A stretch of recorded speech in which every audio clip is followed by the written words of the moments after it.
Hey Jube. So ComicCon fucking happened, and it happened hard. I was not at it. I was at my cousin's wedding in Dublin, and whenever I wasn't drinking, trying to catch Pokemon and just having general revelry, as soon as I re-emerged and came home, it was just trailer, news, trailer, uh, mad. Yeah, it's for just 3 days you get to hear everything that you want to hear announced or confirmed or shown, or it's great for guys like me with the interest that I have. It's awesome. So there's this that's happening.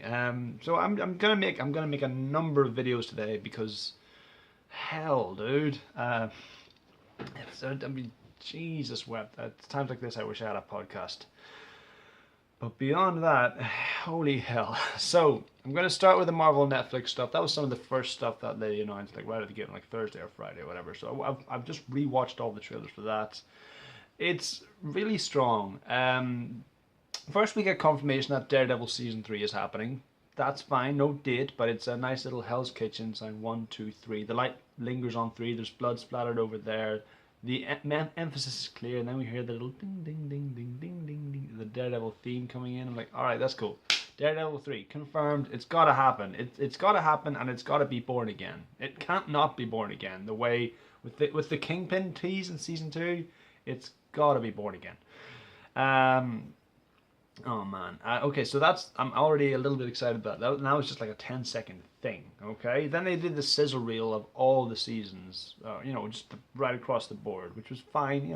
It's just like, look at all the good we've done. Look at us. Look at what we have wrought. And at the end of that, we see Luke Cage, Jessica Jones, Punisher. Or sorry, Luke Cage, Jessica Jones, Daredevil.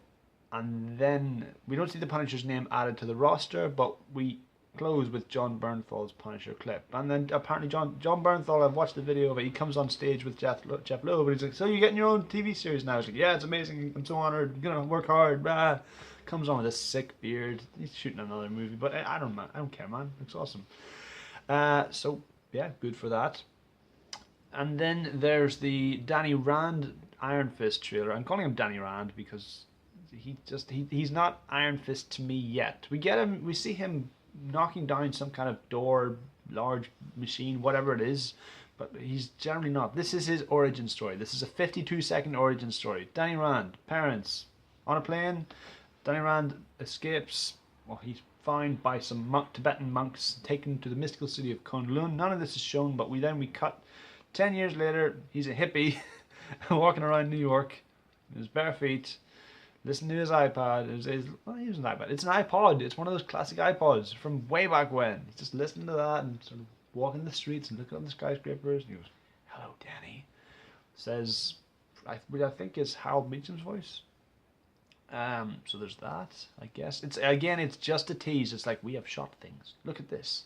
And we see him punch through. We see him, like I said, we see him punch the door down, and we get to see. And he's played by Finn Jones, the guy who played Loras Tyrell in Game of Thrones, and he looks all right. I mean, to me, again, he still doesn't quite look like Iron Fist. I'm sure he will, cometh the hour, cometh the man. If I see a costume reveal, then I'll be happy. But beyond that, again, it's like, all right, this is fine. This is fine. So there's that. I mean, I'm not dissing it. It looks fine. I'm glad to see that Iron Fist is happening. I've never been a massive fan of him myself. I always preferred Luke Cage. We'll get to him in a second. But it's cool. It's cool. Iron Fist and Luke Cage. It's going to be cool. And you know what? I've never really loved that actor. I mean, he's been in Game of Thrones, and that has one of the best casts in television.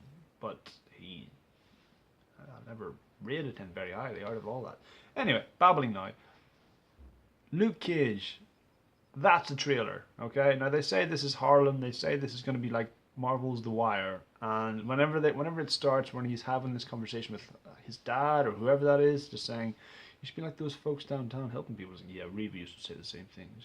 She was right. And then we see Marvel, we see Netflix, and then we hear that ODB, Old Dirty Bastard score coming in. Oh baby, I like it raw. Just awesome. And then it's Marvel has the monopoly on hallway fights. It's done. Forget about it. I don't care how many times Ben Affleck's Batman's going to jump through a warehouse and kick people's ass. Hallways are their domain. Just don't even approach them. And even now, superpowered hallway fights. Luke Cage pulls the door off a car, goes in, uses it as a shield for a while, wraps a guy around it, just takes motherfuckers down left and right, just pulls a pipe out of the wall and smacks people with it. Just deflects bullets, deflects machetes. It's just nothing. It's a bullet. Like, the actor Mike Coulter, who plays Luke Cage, said in an interview after this, is like, I can't think of a better time for the world to see a bulletproof black man. I'm just like, wow. Take fucking bow, man. Not to get topical on this, but whew. Alright, this is cometh the hour, cometh the fucking man. And the man is the man of power. I guess I was almost going to say something else. Luke Cage. Hot damn. And you just see him talking to, what is his name? Cottonmouth? Luke Cage villain Cottonmouth at the end just saying, oh, so you want to go to war? I'll take you to war. You knocked a few doors down the provinces, you think you're the hero now? And he goes, I'm only just getting started. I'm like this. This is good. I like the old hip hop soundtrack that they're using for this. I like the feel of it. I think Mike Coulter is amazing. For a long time, the only Luke Cage that I would recognize in live action would be if he was played by Terry Crews. And this guy is so much more somber and solemn and just deadpan, and I love it. I love it. I mean, he's a tank in this trailer, and it's great. And then, I can't believe this video is going on 7 minutes now. Oh my god, what am I doing? God, I can babble about these things when I want to. But then, to cap it all off, there's a little Defenders tease. There's a little Defenders tease. We see it's set to Come As You Are by Nirvana. That's fine. You know, I was wondering where they were going with that. But it's the theme is of these 4 lost souls coming together, and it's just newspaper clippings of revealing bits from Nelson and Murdoch and Alias Investigations and Seagate Prison from Luke Cage and Who is Danny Rand, and the poster rips, and we see all these letters form the word defend combined, and the tear marks are in the figure of a hand, and we hear, just to cap it all off, we hear Stick's voice. Stick from Daredevil saying, you think you 4 can save New York? You can't even save yourselves. It's a little bit on the nose, but I'll take it. You know, again, just hammering home that these are 4 disparate lost souls, and these are not the Avengers. This is not a superpowered team with resources and reputation backing up. These are just 4 individuals who are going to help with a thing. I wish it wasn't the Hand. I wish it wasn't. Part of me wishes it wasn't a villain that we'd already seen before. Part of me really does, though. Part of me kind of wishes it was the Kingpin or something. But I'll take it for gritty and grind level, and on this, I'm on board. I'm excited. I'll see what happens with Iron Fist. I'm not super excited about that, but I am excited for the prospect of the Defenders. That will do rightly. The only just little sidebar here. There's gonna be a Ghost Rider in Agents of S.H.I.E.L.D. next season, but it's not Johnny Blaze. It's not Nicolas Cage, but that was always a foregone conclusion.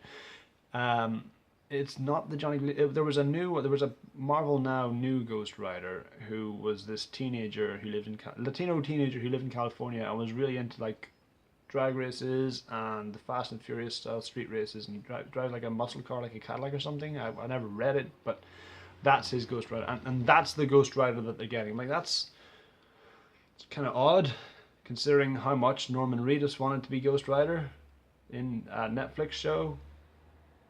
It's odd that you're making this misstep, but by and large, you're doing well, Marvel. So those are my thoughts on the Marvel Netflix slate that was pretty much confirmed there. And yeah, if you liked this vid, please click like, subscribe, view, share, and all the usual jazz. And I'll talk to you later on, man. All the best.